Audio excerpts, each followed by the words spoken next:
Harkening back to a more classic arcade experience, Assault Android Cactus will leave you frantically shooting down robots with twitch-paced reflexes, and keeping your mind on more tactical movements. Without a doubt, this is one of the most addicting arcade games to come out on PSN. The main campaign has 25 levels that start out fairly easy, but gradually, the game will ramp its difficulty up to the point where you're in a panic state surrounded by danger. You will start with 4 playable androids, each with their own unique set of attacks. As you progress, new characters are unlocked offering new playstyles, some of which you will find changing the game entirely. With an expansive cast of playable characters, you'll be thrown into a standard world level select. The player controls are smooth, but a noticeably sluggish movement speed. You will aim with the right analog stick and fire with the right shoulder buttons, with the left reserved for both changing your weapon and dodging. Unfortunately, I find that the mix mechanic does not mesh well with the action.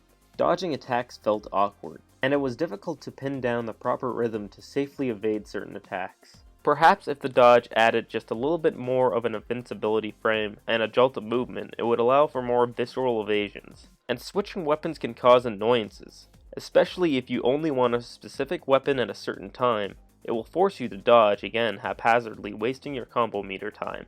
You have 2 options of firepower, your standard weapon and your much more powerful secondary weapon. Enemies will drop white materials that eventually will upgrade your weapon to a more powerful version. Your secondary weapon is used to take down large hordes and powerful enemies. Over time it will overheat with an indication around your character model. There are 3 distinct power-ups dropped by enemies that can crucially empower you.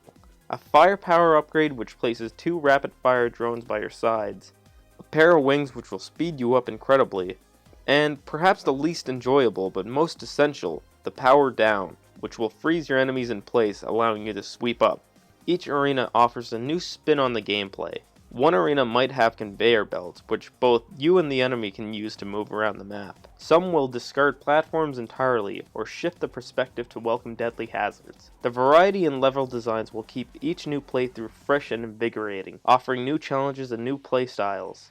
However, some instances offer frustrating deaths due to lack of any kind of visual or audio cue to convey a new hazard's introduction. There was one particular scene where a revolving circle accelerated and killed me on the spot. You'll frequently be introduced to new enemy types that have varying modes of attacks and functions.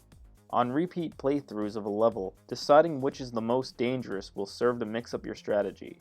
The game will start throwing these various enemy types at you at all times, which creates absolute chaos for you to avoid and shoot at. One of the more interesting enemies are the ones that will tether you to their bodies to keep you from running away while the more dangerous robots attack. Boss battles will offer a very hectic challenge. Their attack stages will change based on the segments of health bars you deplete, with each preceding one throwing more and more hostilities and challenges for you to overcome. The boss fights are a rewarding challenge to beat, and had me retrying each one to get a better score. The core mechanic of this game is your battery life. Enemies will drop precious batteries, which will extend your time limit by 30 seconds.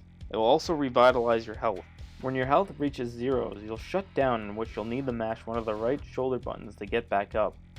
The punishment for losing your health is a serious downgrade to your weapon, and the amount of battery you will lose in the process of getting back up.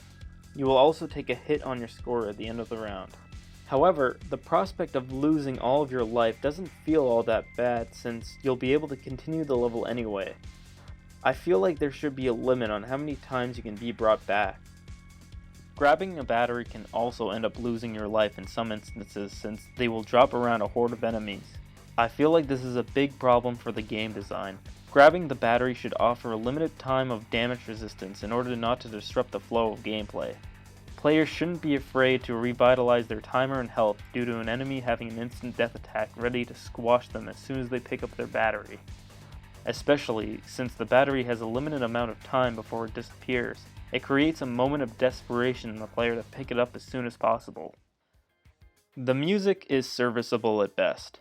You most likely won't find yourself humming any tunes from this soundtrack, which is a shame. These kinds of arcade games are best with a catchy soundtrack. The sound design for the weapons won't inspire much adrenaline either. The gunfire is very dull and bland. The most noticeable part of the sound design is the notification of a battery dropped, which is very important. but the audio design is substandard and forgettable. On a better note, however, the visuals are perfected. Your weapons fire a large, bright barrage of bullets, fire, and various other forms of death, which, the enemy's damage indicators, offer effective feedback of changing contrast. It is an exhilarating feeling watching the screen become engulfed with the amount of hellfire you're raining. So much so that you'll become lost in the chaos. You'll be able to react to enemy attacks effectively thanks to the contrasting colors and size of their projectiles. All of the arenas pop out and you can easily discern what is what from the visuals. The game keeps a constant and smooth frame rate. On top of the campaign, there is also a large amount of content available to you.